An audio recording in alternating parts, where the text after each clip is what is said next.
orang tua sudah suruh saya belajar Alkitab sejak dari kecil. Makanya saya diajar berkhotbah, saya berkhotbah pertama kali kelas 2 SMP.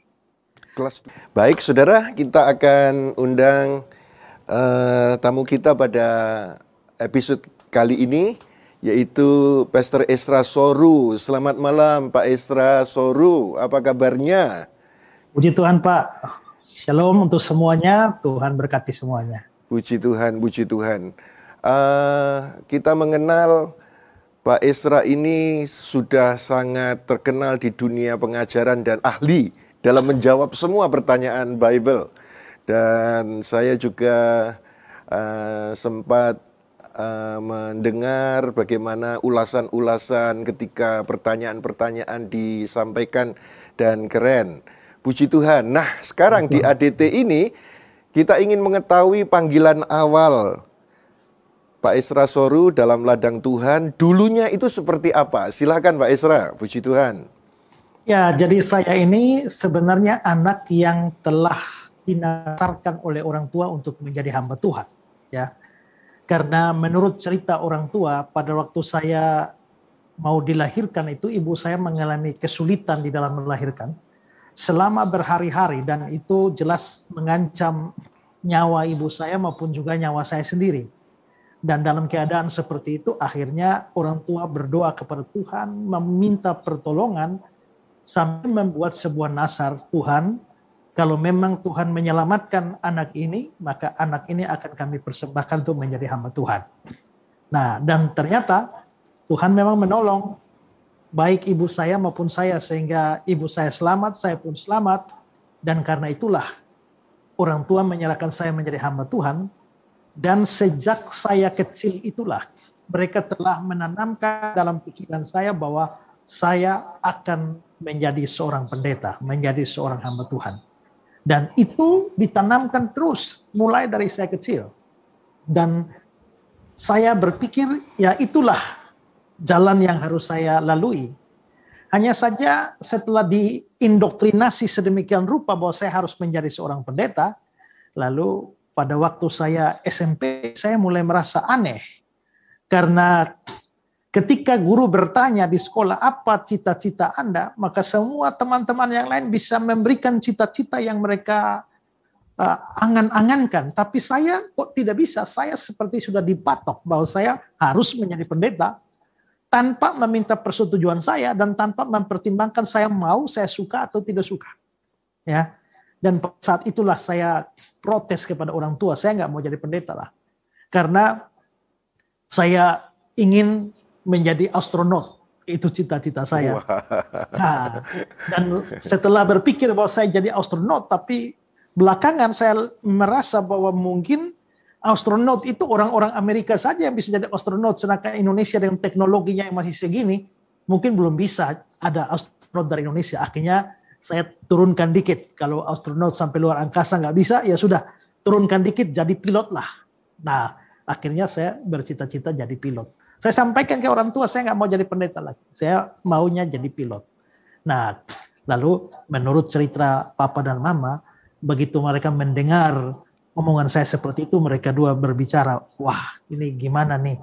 Kita sudah nasarkan anak ini, tapi kalau anak ini nggak mau gimana? Akhirnya mereka berdua, kita berdoa saja karena hati raja itu seperti batang air di tangan Tuhan, dialirkan kemana dikehendakinya, maka hati anak ini juga, itu kalau memang Tuhan panggil, biarlah Tuhan memanggil dia, bukan semata-mata karena kita menasarkannya, tapi karena Tuhan yang merubah hati dia. Gitu. Jadi akhirnya, waktu saya di SMA, saya akhirnya mulai tertarik dengan dunia keagamaan. Nah, karena saya tuh nasarkan jadi pendeta, maka orang tua sudah suruh saya belajar Alkitab sejak dari kecil.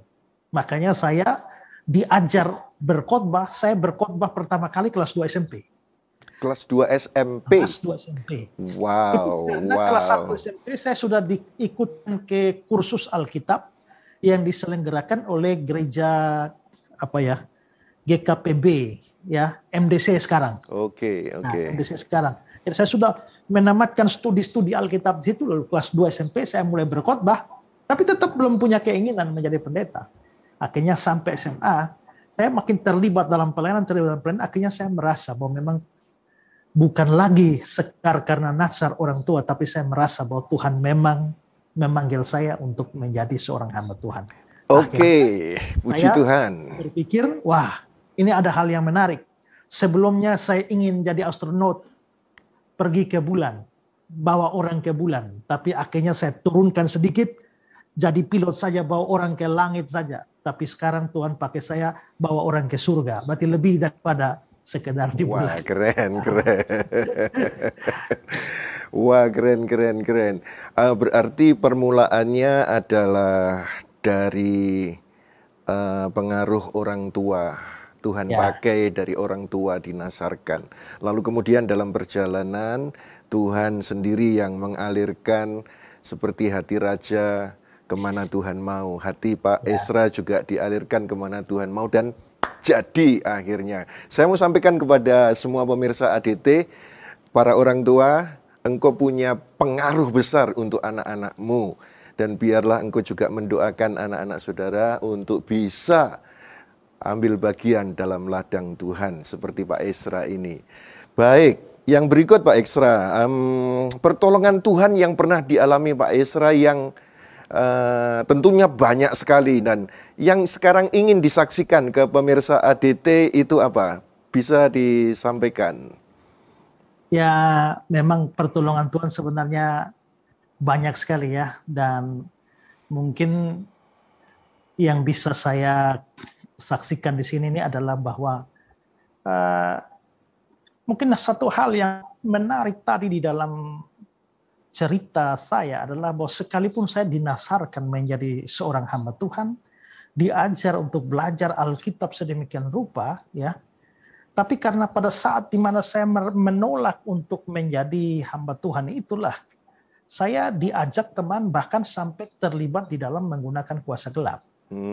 Ya, terutama di dalam untuk berkelahi. Dan saya akhirnya diajak ke dukun tertentu dengan ritual tertentu, lalu akhirnya bisa dipergunakan untuk baku hantam lah begitu, karena banyak musuhnya ya. Nah, tapi ya pertolongan Tuhan yang saya rasakan itu adalah bahwa memang pada waktu saya sebenarnya dengan kuasa gelap yang saya pakai, lalu saya menghadapi orang yang juga menggunakan kuasa gelap. Ya, dan menggunakan kuasa gelap, dan saya pada waktu itu saya merasa apa yang saya pegang itu tidak cukup kuat menghadapi kuasa dari orang ini, ya, kuasa dari orang ini. Sehingga saya pikir, wah, ini saya pasti akan mati. Ya, saya merasa bahwa saya sudah akan mati.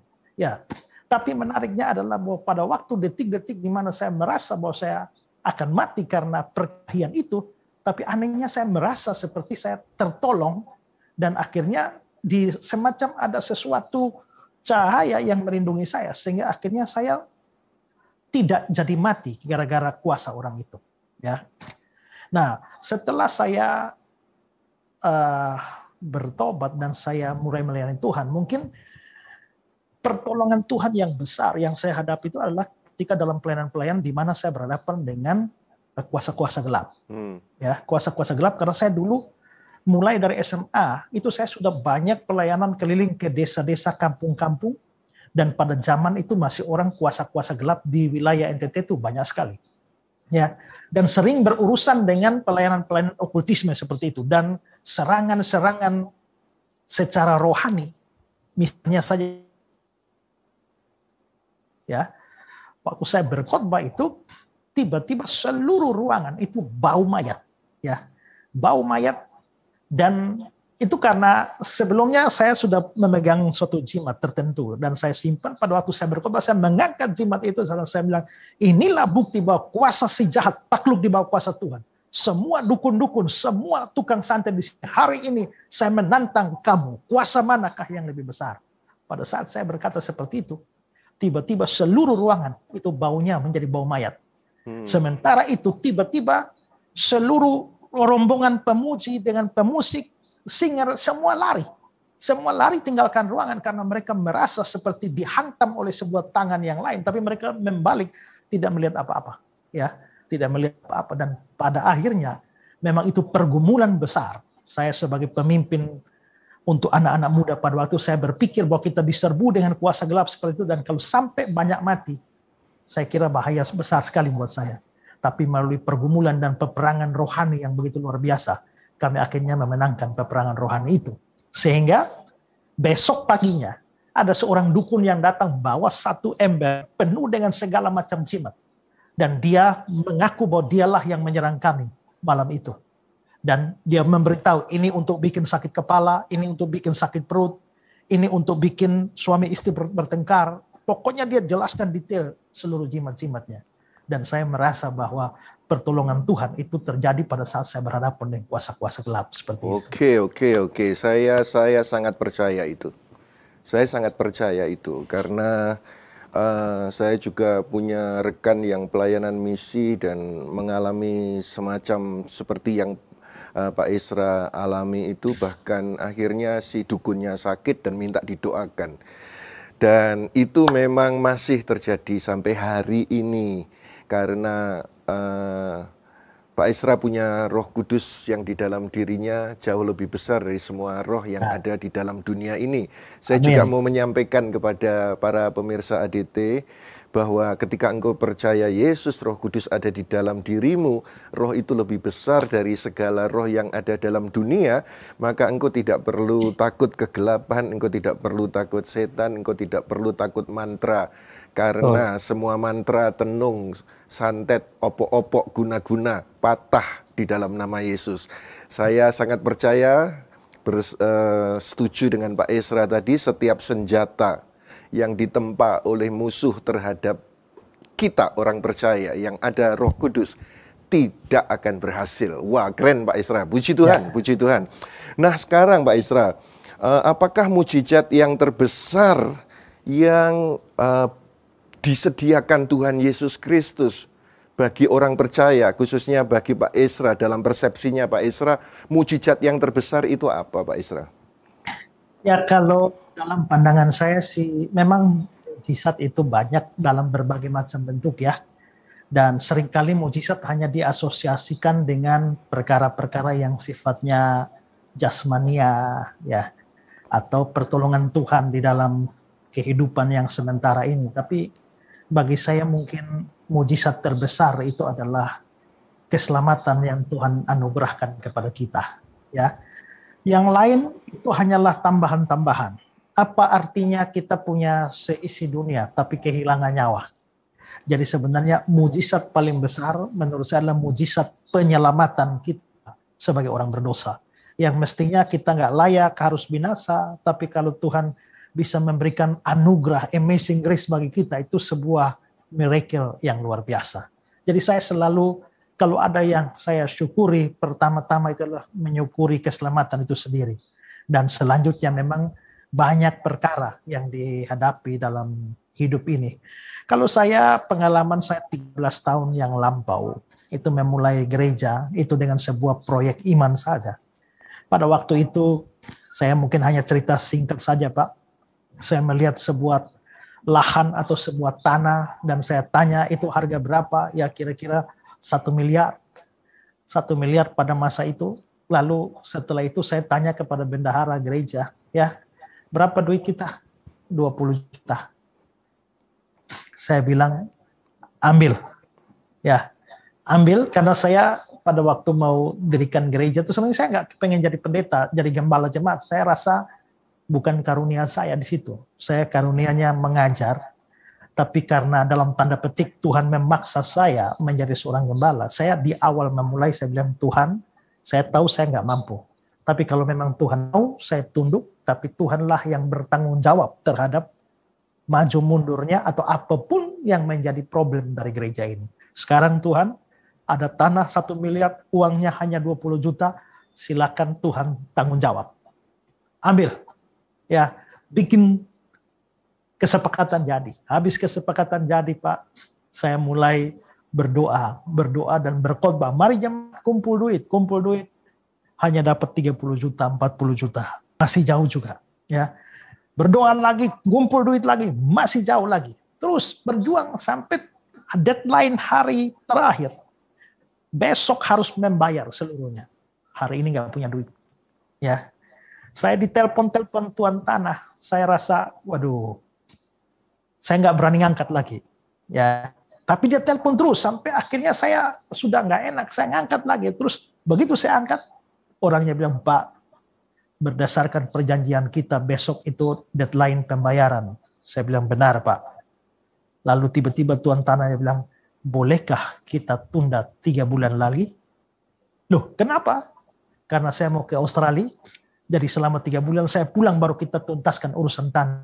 Oh ya, nggak apa-apa. Waduh, saat itu saya rasa saya ketakutan sepanjang hari karena saya pikir dia mau telepon dan minta bayaran. Ternyata dia telepon dan minta ditunda. Ya, nah saya kumpulin duit lagi selama 3 bulan. Ternyata 3 bulan juga nggak cukup juga. Ya, nah tapi puji Tuhan bahwa detik-detik terakhir tiba-tiba ada orang datang dan memberikan rukonya. Ya, dia take over semua dan dilunasi semua. Dan setelah itu akhirnya kita bisa memiliki satu lahan yang dibangun gereja sekarang. Saya melihat pengalaman itu, saya tetap menganggap bahwa itu sebuah mujizat yang Tuhan kerjakan di tengah-tengah pelayanan saya. Wow, wow, ya. Puji Tuhan, puji Tuhan. Dan proyek itu tahun berapa itu Pak Esra? Tahun 2000, sekitar 2008-2009. Oke. Ya. Iya. Jadi apa yang disampaikan tadi oleh Pak Esra, saudara semua pemirsa, bahwa mujizat terbesar itu adalah keselamatan. Ya. Yesus jalan di atas air itu mujizat, tetapi mujizat yang terbesar itu dia memindahkan kita dari maut kepada hidup. Ya. Air dirubah jadi anggur itu mujizat, tetapi mujizat yang terbesar kita dari warga neraka dipindahkan jadi warga surga. Keren sekali. Ya. Dan tadi juga disampaikan ternyata membuat kita semua juga melek bahwa Pak Esra mengalami mujizat bahwa dari 20 juta tetapi ternyata Tuhan tuntun gerakan tanah itu diambil dan cara Tuhan yang tak terduga pun bisa terjadi, didapatkan. Nah, bagi siapapun saudara, ketika engkau berkata tidak mungkin disembuhkan, tidak mungkin diberkati, tidak mungkin beruntung, tidak mungkin dipulihkan rumah tanggamu, percayalah di atas logika kita masih ada Tuhan yang membuat Amen. Yang nggak mungkin menjadi mungkin. Dan nanti pada akhir sesi ini kita akan berdoa bersama-sama. Pak Esra Soru ditolong Tuhan, saudara pun pasti juga akan punya kesempatan untuk ditolong Tuhan. Caranya pada waktunya sesuai kehendaknya.